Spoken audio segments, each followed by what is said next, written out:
Hi everyone, so we are the group 4 and we are going to present about the values formation. But before that, let's first proceed to our prayer.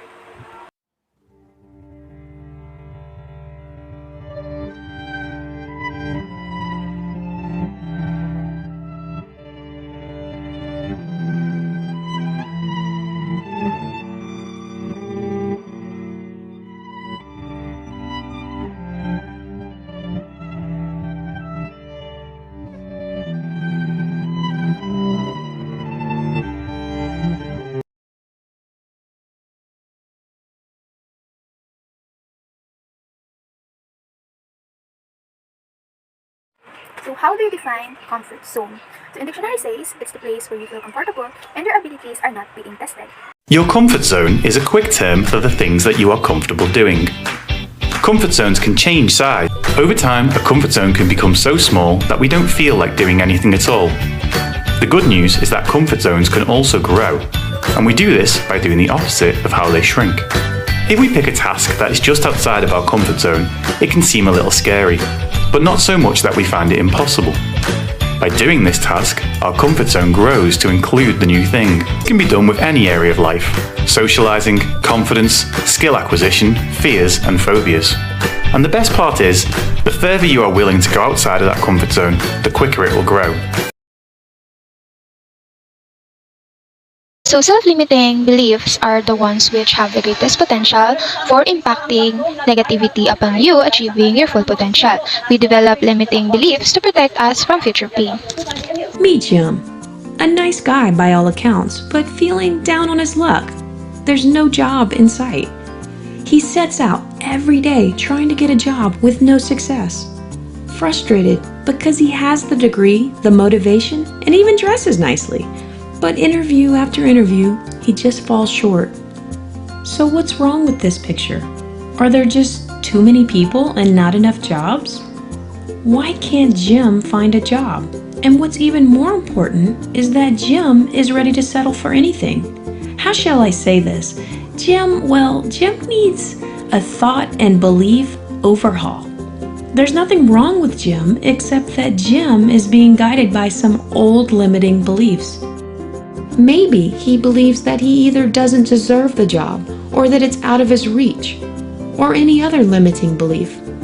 If Jim's conversation that he has with himself goes something like this: "Jim, you really aren't that good," or "Jim, no one likes you," then how do you think he comes across in the interview?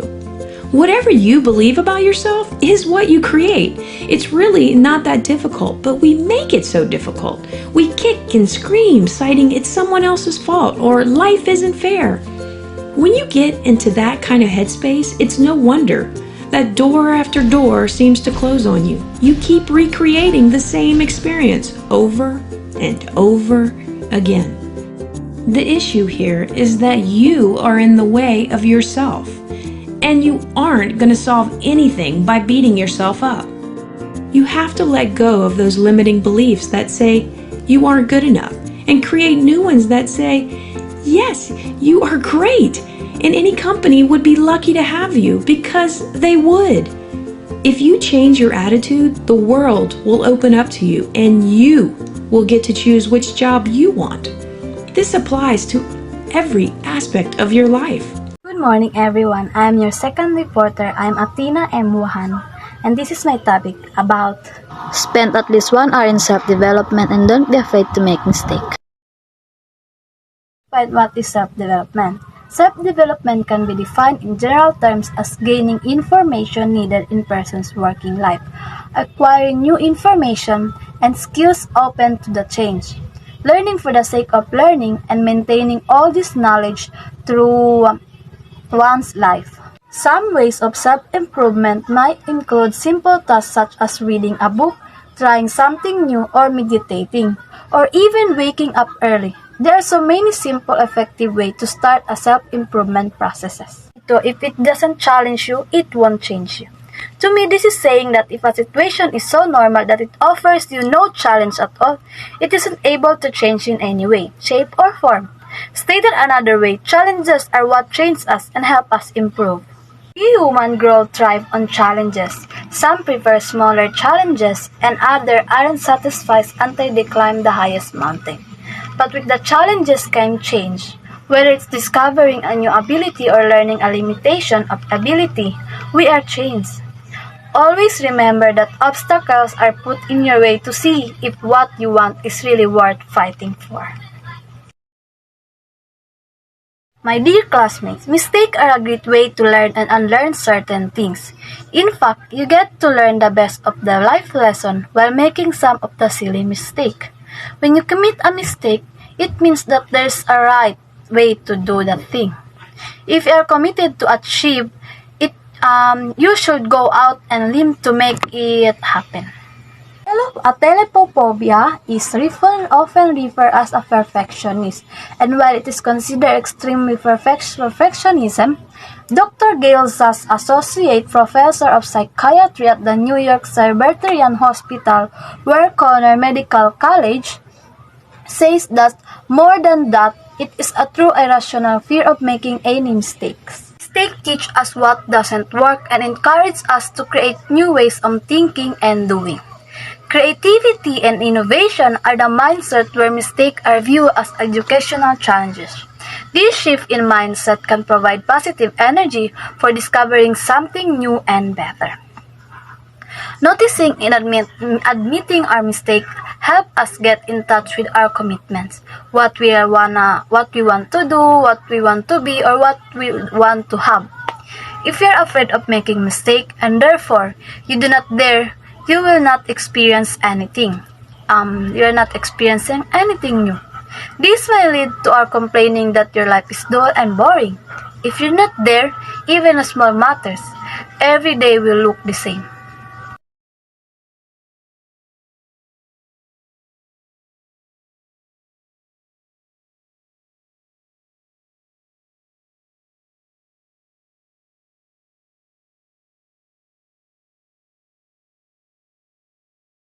It's natural to make mistakes.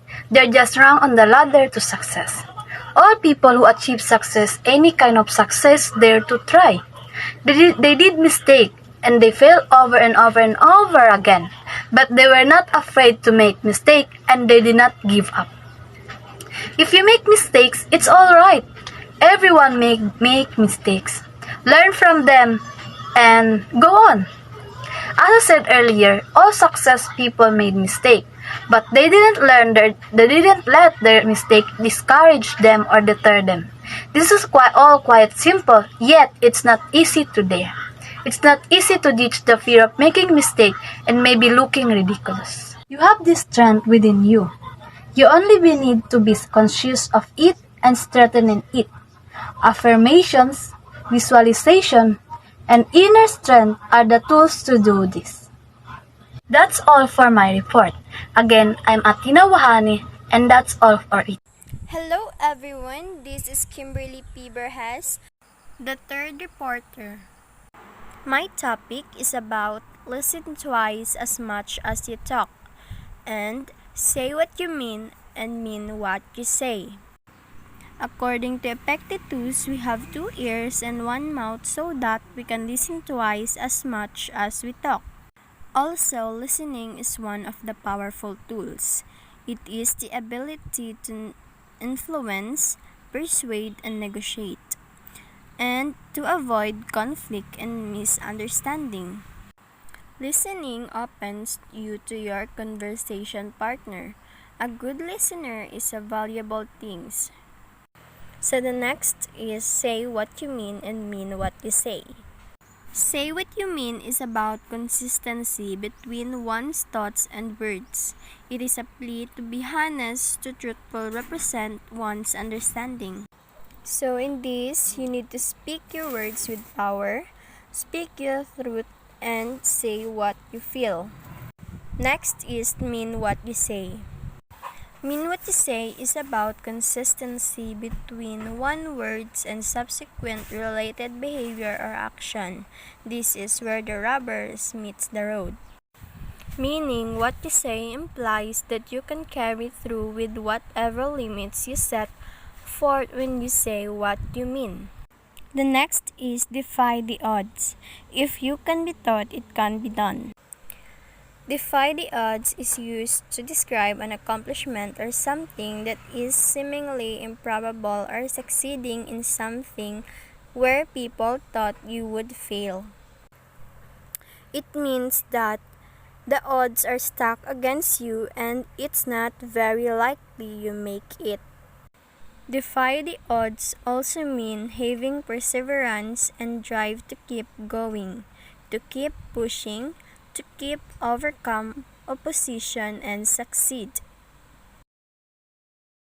Everyone, good afternoon. My name is Kian Joyce Patron and I am the fourth presenter. So, make a mark. It is not someone's job to remember you, but it is your obligation and responsibility to make sure that they don't have a chance to forget you.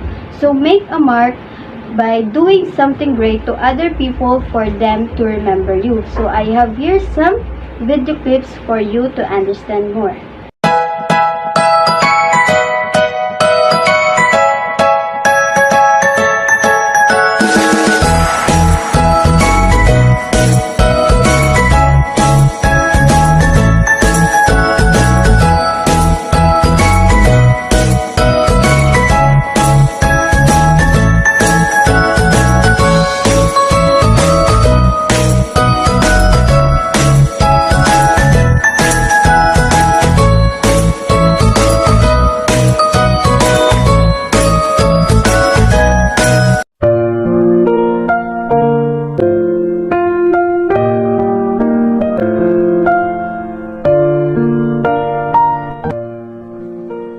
Hey, what are you writing?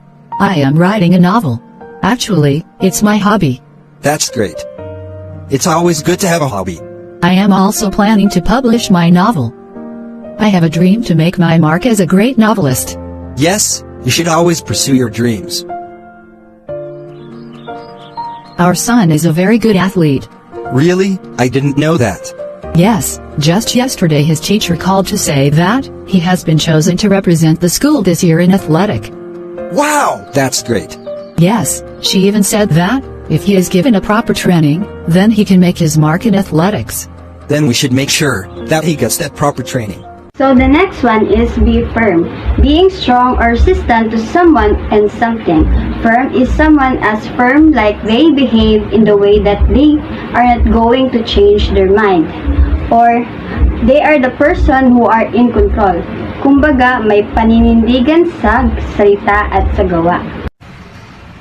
If you don't stand for something, you'll fall for anything. Malcolm X.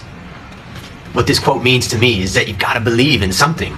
Now, everybody's different about what we believe in, but in order to believe in something, it means that we want to try to support it with as much evidence, as much thought, as much testimonial of what we've seen it work or its meaning, that it stands the test of time, the things that we believe in. Now, this is kind of a personal quote because I read the autobiography of Malcolm X when I was young, and I was really inspired. In fact, it's one of my top 10 books of all time because that man was a man who challenged his own. First of all, he stood up for something very, very righteous, but also when he saw things going wrong, as he explains in the autobiography, he turned around and questioned the beliefs that he had. Majority of people, including myself and others, we rarely question or change our beliefs. We just reinforce our beliefs. So although we want to stand for something, we also must always keep our mind open to question things. But this quote, standing for something, really is a valuable one. Otherwise, you're just going to be blown about by the wind. So believe in something, stand in something. Choose to be happy and complete yourself. A happy person is an optimistic person. That doesn't mean that things always go well for them. Sometimes, unfortunate things happen to them too. A failing grades, or losing someone they love, and many more. What makes you a happy person? Happy people find balance in their lives. Folks who are happy have this in common. They're content with what they have and don't waste a whole lot of time worrying and stressing over things out. Unhappy people do the opposite. They spend too much time thinking about what they don't have. By a seashore, under the shade of a tree, reading a book. A rich businessman walked over and asked the fisherman, What was he doing? Why was he reading a book and not working? The fisherman answered, well, I caught enough fish for the day. The businessman got angry and he asked, well then, why don't you go out and catch more fish? Well, what would I do with more fish? The fisherman asked. Well, the businessman answered, you'll have more fish, make more money, and then buy a bigger boat. What will I do then? The fisherman asked. Well, after you have a bigger boat, you'll be able to go deeper into the ocean and catch bigger fish and sell it for more money. What would I do then? The fisherman asked. Well, you'll have more boats, more employees, and make even more money. What would I do then? Well, with more money, you'll be able to buy more boats, hire more employees, and make even more money. But what will I do then? The fisherman asked. Well, then you'll be a rich businessman like me. But then what would I do then? Well, the businessman answered, you'll be able to enjoy life peacefully. The fisherman looked at him and said, isn't that what I'm doing right now?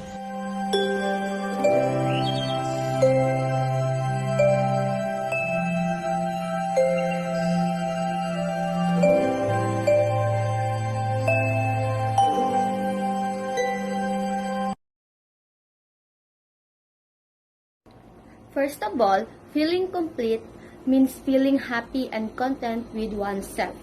Feeling like you're absolutely fine with being alone and do not someone else to make you happy. Now, this feeling of being complete is only possible when there are constant acts of self-love. Do you know what self-love is? It's more than changing your hair, getting a new wardrobe, or attempting to redefine yourself. Self-love is gaining an appreciation for yourself through the physical, emotional, and spiritual support you provide yourself with. It's not a fixed state, but can grow over time through actions that lead to maturity. Establishing self-love can be a long journey, but it's a vital step to improving your mental health and overall happiness. So, here are a few tips that may help you along the way. Number 1, forgive yourself. Are you incredibly tough on yourself? Sometimes, when you're struggling for perfection, you end up overlooking the fact that you're only human. Although you may tell yourself that you're just holding yourself accountable, too much self-deprecation can be harmful to your mental health.